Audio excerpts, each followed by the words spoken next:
पढ़ते हैं, that is refractive index in terms of apparent depth and real depth. तो क्या होता है, जब भी हम किसी स्विमिंग पूल के बॉटम में कोई ऑब्जेक्ट देखते हैं, सपोज यहां पर कुछ कॉइन रखा गया है, ठीक, तो हमें वो डेप्थ कम दिखती है। सपोज स्विमिंग पूल के टैंक में क्लियर वाटर है और हमें ये bottom appear to be raise दिखता है, मतलब ये कॉइन जो होगा वो यहां कहीं दिखेगा। ऐसा क्यों होता है? ठीक है, तो अगर मैं बोलूं कि this is the level of the water filled in the tank, ठीक है, सब पानी भरा हुआ है टैंक में और यहां पर कॉइन रखा गया है at the bottom of the tank, the coin will appear to be raised, ऊपर दिखेगा हमको। ऐसा क्यों होता है? क्योंकि जो रे ऑफ लाइट यहां से ट्रेवल करेगी from the bottom to the surface, ray of light जब स्ट्राइक करेगी इस पॉइंट ऑफ इंसिडेंस को, क्या होगा, यहां पर मीडियम चेंज होगा और मीडियम चेंज होकर क्या हो रहा है कि रे ऑफ लाइट यहां से ट्रेवल कर गई और मीडियम चेंज हो गया है, और मीडियम चेंज होकर the ray of light will bend away from the normal, away from the normal गई रे ऑफ लाइट। ठीक है, तो जब भी रे ऑफ लाइट डेंसर मीडियम से रेयरर मीडियम की तरफ जाती है, it will bend away from the normal, और अवे फ्रॉम द नॉर्मल जाने की वजह से यहां पर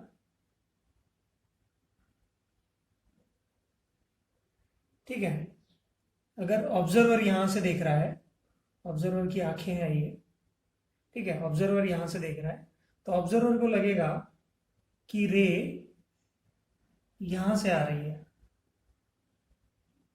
ठीक है, एक्चुअल रेस कहां से आ रही थी? एक्चुअल रेस यहां से आ रही थी। एक्चुअल रेस कहां से आ रही थी? फ्रॉम हियर, बॉटम, पर बेंड हो गई। बेंड क्यों हुई? क्योंकि डेंसर मीडियम से रेयरर मीडियम जा रही है, so it appears to be coming from this point, इस पॉइंट से आने से जैसे अपीयर होती है, इसलिए ऑब्जर्वर को लगता है कि depth of the pool is this much, मतलब ये अगर हाइट देखे हम, this distance is apparent depth, AD से रिप्रेजेंट करता हूं मैं, और ये वाला जो डेप्थ है ये क्या है? रियल डेप्थ है। क्या है? Real depth.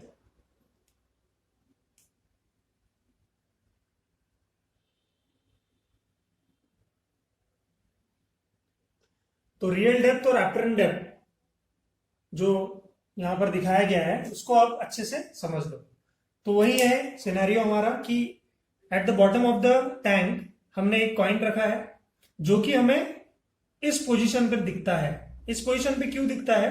क्योंकि रे ऑफ लाइट जो डेंसर मीडियम से रेयरर मीडियम जा रही है, रे ऑफ लाइट क्या हो जाएगी? बेंड कर जाएगी, है ना, अवे फ्रॉम द नॉर्मल, मतलब ये एंगल ऑफ इंसिडेंस हो गया और ये एंगल ऑफ रिफ्रैक्शन हो गया। ठीक है, तो यहां पर अगर रे ऑफ लाइट सपोज कि ऐसे इंसिडेंट करती, ऑब्जर्वर अगर यहां से देखता, तो ये रे ऑफ लाइट सीधी चली जाती, क्योंकि हमने 3 एक्सपेरिमेंटल ऑब्जर्वेशंस देखे थे कि if ray of light is moving from rarer medium to denser medium, so it will bend. अगर मैं बोलूं कि हमने 3 ऑब्जर्वेशंस देखे, 3 ऑब्जर्वेशन कौन से थे हमारे? If the ray of light is moving from rarer medium to denser medium, तो क्या हो जाएगा? It will bend towards the normal. अगर रे ऑफ लाइट मूव कर रहा है फ्रॉम डेंसर मीडियम, ये डेंसर मीडियम है और ये rarer medium, it will bend away from the normal, मतलब यहां एंगल ऑफ इंसिडेंस, यहां एंगल ऑफ रिफ्रैक्शन, यहां पर एंगल ऑफ इंसिडेंस, यहां एंगल ऑफ रिफ्रैक्शन क्या हो जाएगा? Angle of incidence greater than angle of refraction होगा। यहां पर angle of incidence is less than angle of refraction होगा, क्योंकि रेयरर मीडियम से सॉरी डेंसर मीडियम से रेयरर मीडियम जा रहे हैं, अवे फ्रॉम द नॉर्मल जाएगा। ठीक है। और तीसरा केस है कि रे ऑफ लाइट अगर नॉर्मली इंसिडेंट करता है तो it will what, pass without any deviation, pass without any deviation. समझ में आया? सो ये केस हमने देखे थे। तो अगर इस केस में, इसको मैं मिटा देता हूं, ये तीनों केस आपको पता ही है, ठीक है।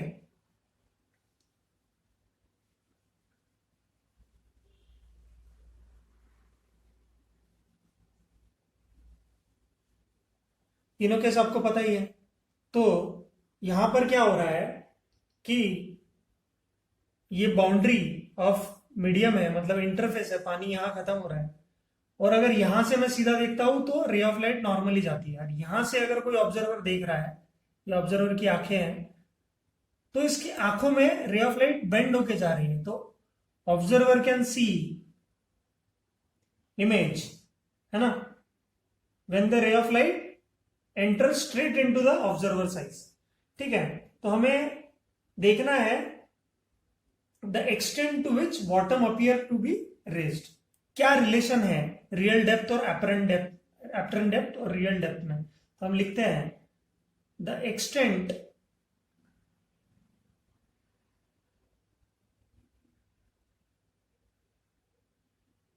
To which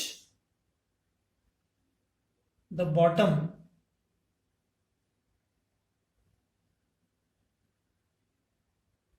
appears to be raised।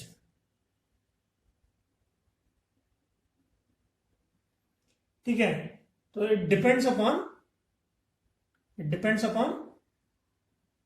appear to be raised depends upon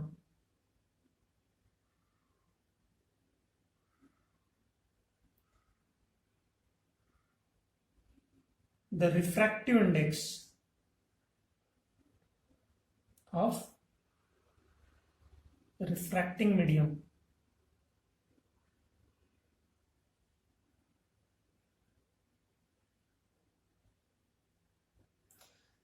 the extent to which the bottom appears to be raised depend upon the refractive index। तो यहां पर पानी है, तो पानी के रिफ्रैक्टिव इंडेक्स के ऊपर डिपेंड करेगा कि वो कितना ऊपर दिखने वाला है, कितना रेज दिखने वाला है। या फिर अगर दूसरा कोई मटेरियल होता, लेट्स सपोज केरोसिन होता, तो केरोसिन में शायद ये डेप्थ अलग होती। समझ में आया आपको? तो जब भी आपको ऐसे सवाल दिए जाए, आपको उसको ज्योमेट्री से सॉल्व करना है, इसीलिए हम इसको ज्योमेट्रिक ऑप्टिक्स बोलते हैं। ठीक है। तो आप यहां पर देखिए कि रे ऑफ लाइट अगर ऑब्लिकली गई तो यहां पर एंगल ऑफ इंसिडेंस बन रहा है, ये एंगल ऑफ रिफ्रैक्शन बन रहा है। ठीक है। तो यहां पर दो ब्यूटीफुल ट्रायंगल फॉर्म हो रहे हैं, यहां पर दो ट्रायंगल्स फॉर्म हो रहे हैं, ये एक ऐसा बड़ा वाला ट्रायंगल और एक छोटा वाला ट्रायंगल। अब मुझे बताओ, यहां पर ये वाला नॉर्मल और ये वाला नॉर्मल एक दूसरे से पैरेलल है। तो अगर ये एंगल ऑफ रिफ्रैक्शन है तो ये भी एंगल ऑफ रिफ्रैक्शन बन जाएगा। सही बात है कि नहीं? पक्का। और अगर ये भी नॉर्मल है और ये सीधी लाइन है, तो ये एंगल ऑफ इंसिडेंस अगर है तो ये भी तो एंगल ऑफ इंसिडेंस बन जाएगा, बिकॉज ऑफ सिमेट्री, है ना। तो सिमेट्री की वजह से ऐसा हो रहा है। तो आप देखो, आप सिमेट्री समझने की कोशिश करो। तो यहां पर मुझे दो ट्रायंगल्स मिल रहे हैं, एक दिस लार्जर ट्रायंगल जहां पर एंगल ऑफ इंसिडेंस है, ठीक है, समझ में आया, और ये 90 डिग्री है, और एक छोटा ट्रायंगल मिल रहा है यहां पर एंगल ऑफ रिफ्रैक्शन मिल रहा है। समझ में आया क्या आपको? है ना, कि यहां पर ये एंगल ऑफ इंसिडेंस कैसे है और ये एंगल ऑफ रिफ्रैक्शन कैसे है। तो अब इन दोनों ट्रायंगल्स को हम अगर नाम दे दे, ठीक है, तो अगर ये पॉइंट P है, चलो इसके नामकरण कर देते हैं, है ना। तो ये अगर पॉइंट P है हमारा, तो ये पॉइंट P डैश हो जाएगा। ठीक। ये पॉइंट ऑफ इंसिडेंस हमारा हो जाएगा Q, ये पॉइंट ऑफ इंसिडेंस हमारा हो जाएगा O। ठीक है। तो वी हैव, ये पॉइंट लिख देता हूं मैं यहाँ पे, P डैश O Q। यहाँ पे हमारे पास ट्रायंगल कितना बना है, ये हो जाएगा P O Q, एक ट्रायंगल बन गया बड़ा वाला। ठीक है। और दूसरा ट्रायंगल बना है हमारा P डैश O Q। ठीक है। पी डैश ओ क्यू बना और पी बना, ठीक है ना। तो अब एंगल यहां पर दो मिल रहे हैं हमें, कौन सा एंगल मिल रहा है हमें कि यहां पर एंगल पी क्यू, अब नॉर्मल को भी हम नाम दे देते हैं, ये नॉर्मल, इस नॉर्मल को, ये जो नॉर्मल इंसिडेंट हुआ है इस नॉर्मल को मैंने नाम दिया एन, और ये वाला नॉर्मल इसको चलो मैं नाम दे देता हूं N2, ये N1 बोलता हूं, इसको N2 बोलता हूं, ठीक है, दिख रहा है सबको। सो यहां पर हमने देखा कि एंगल पी क्यू, ये N2 is angle of incidence, और दूसरा एंगल कौन सा है, एंगल ऑफ रिफ्रैक्शन, है ना, N1 एंगल ऑफ रिफ्रैक्शन, ये वाला बन रहा था हमारा, ये एंगल ऑफ रिफ्रैक्शन बन रहा था, ये एंगल ऑफ रिफ्रैक्शन, ये एंगल ऑफ इंसिडेंस बन रहा था, ठीक है। तो यहां पर आप लिख सकते हो ये एंगल ऑफ रिफ्रैक्शन है, ये एंगल ऑफ इंसिडेंस है, तो इसका रिफ्रैक्टिव इंडेक्स हम कैसे लिखें, refractive index mu when ray of light is travelling from water to air, ये एयर है ना बाहर और ये वाटर है, तो रे ऑफ लाइट जा रही है वाटर से एयर में, ठीक है, वाटर से जा रही है एयर में, ये आपको बात पता है ना। तो आप क्या कैसे लिखोगे कि sine of angle of incidence upon sine of angle of refraction, ठीक है, refractive index when ray of light is moving from water to air, पहला मीडियम कौन सा है, वाटर है, दूसरा मीडियम एयर है, ये आपने देखा था, ठीक है। फिर हमने सिमिलरिटी ऑफ ट्रायंगल से इसको एंगल ऑफ इंसिडेंस निकाल लिया था, और इसको एंगल ऑफ, ये एंगल इन ये एक था अल्टरनेट एंगल था और एक करस्पॉन्डिंग एंगल था, इससे हमने निकाल लिया दोनों। सो आपके पास अब क्या बचा है ना, sine of angle of incidence बचा है। अब सिमेट्री ऑफ ट्रायंगल कौन सी बची है, ट्रायंगल बचा है क्यू ओ पी, एक ट्रायंगल बचा है, ठीक है, और दूसरा ट्रायंगल बचा हुआ है आपके पास क्यू ओ पी डैश, ठीक है। तो क्यू ओ पी और क्यू ओ पी डैश, ये जो ट्रायंगल्स है इसमें आप साइन एंगल और cos angle, sine of angle of incidence और sine of angle of refraction दोनों चीजें निकाल सकते हो। यहां पर कैसे हो जाएगा बताइए मुझे, कि अगर ये बड़ा सा ट्रायंगल है, इसमें sine of angle of incidence लेता हूं मैं, sine of angle of incidence, sine of angle of incidence आपको पता है साइन एंगल क्या होता है, opposite side of the angle divided by hypotenuse. तो अपोजिट साइड कौन सी है, ओ क्यू, है ना, और हाइपोटेनियस कौन सी है, पी क्यू। तो यहां पर आप लिख सकते हो O Q upon P Q, ठीक है, साइन एंगल इसके लिए। और फिर साइन आर के लिए क्या है, opposite, that is O Q upon P dash Q, लिख दिया आपने। तो ये साइन आई हो गया, ठीक। तो मैं डायरेक्टली लिख दूं क्या, साइन आई और साइन आर। साइन आई मतलब साइन एंगल, ट्रिग्नोमेट्री में अगर आपको याद नहीं है या आपने पढ़ा नहीं है, आप ये देखो कि sine angle in a triangle is given as opposite side upon hypotenuse, ठीक है। तो साइन आई और साइन आर की वैल्यू मुझे निकालना है, क्योंकि रिफ्रैक्टिव इंडेक्स के साथ मुझे रिलेशन निकालना है। देखो कंफ्यूज मत होना, इसमें बहुत ही अच्छा सवाल है। तो मैं यहां पर लिखता हूं साइन आई मेरा क्या होगा, ऊपर के ट्रायंगल से O Q upon P Q, और साइन आर मुझे निकालना है। साइन आर कितना हो जाएगा मेरा, ये हो जाएगा O Q upon P dash Q, ठीक है। तो दोनों वैल्यूज में लिखूंगा, अब क्या लिखूंगा, रिफ्रैक्टिव इंडेक्स ऑफ रे of light is entering from, मतलब रिफ्रैक्टिव इंडेक्स कहां से कहां जा रहा है, वाटर से एयर में जा रहा है। तो साइन आई की वैल्यू क्या लिखूंगा, O Q by P Q divided by P dash into Q, ठीक, तो ऐसे करने के बाद sorry O Q by P dash Q ये लिखा मैंने। अब ये लिखने के बाद मैं क्या कर रहा हूं, ओ क्यू कैंसिल हो जाएगा, ये पी डैश क्यू ऊपर जाएगा, न्यूमरेटर में जाएगा कि नहीं जाएगा। ठीक है, ये वैल्यूज मैं यहां पे लिखूं क्या, क्योंकि डायग्राम मुझे नहीं मिटाना है, ये आप लिख लेना, ये वाला पोर्शन मैं इसको मिटा रहा हूं।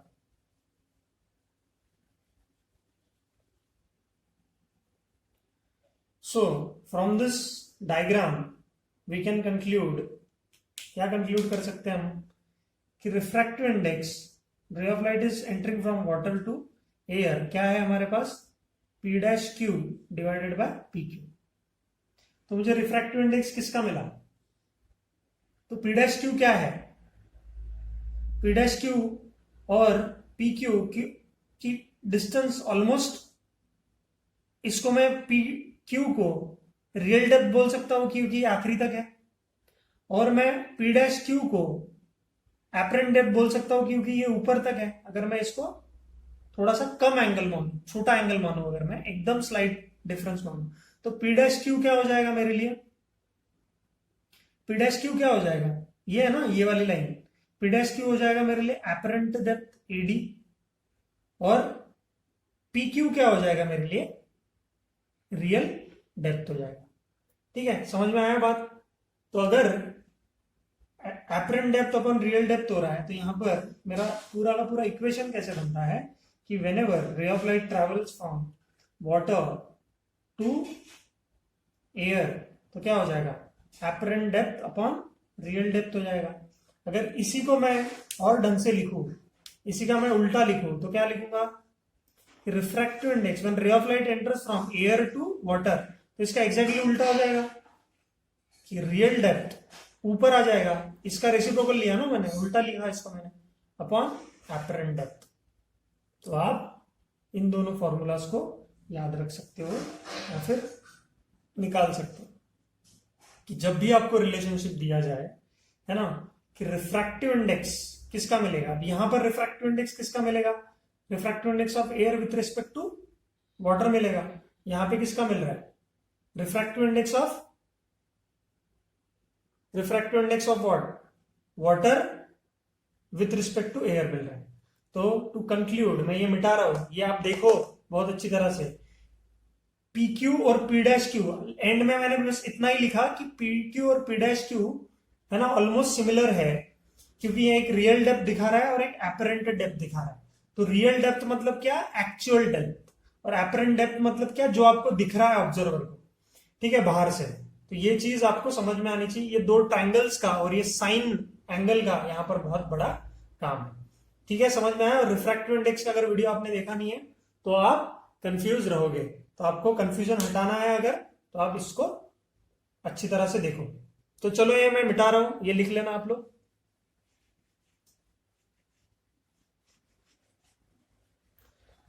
तो आप लिख सकते हैं कि रे ऑफ लाइट अगर किसी टैंक में, चलो टैंक है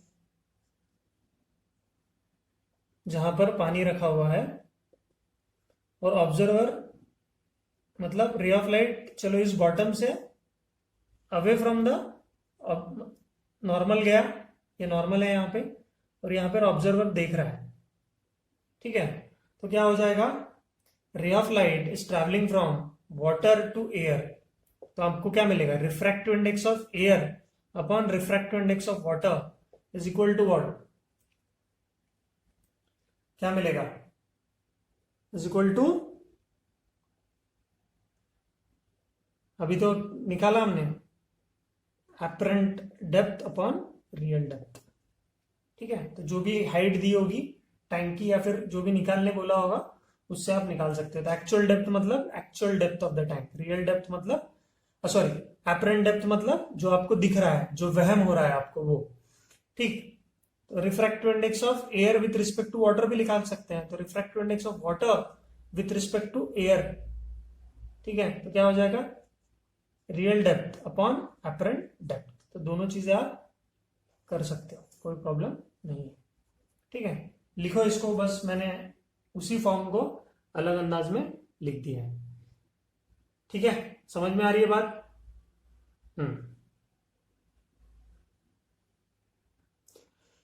नेक्स्ट टॉपिक इज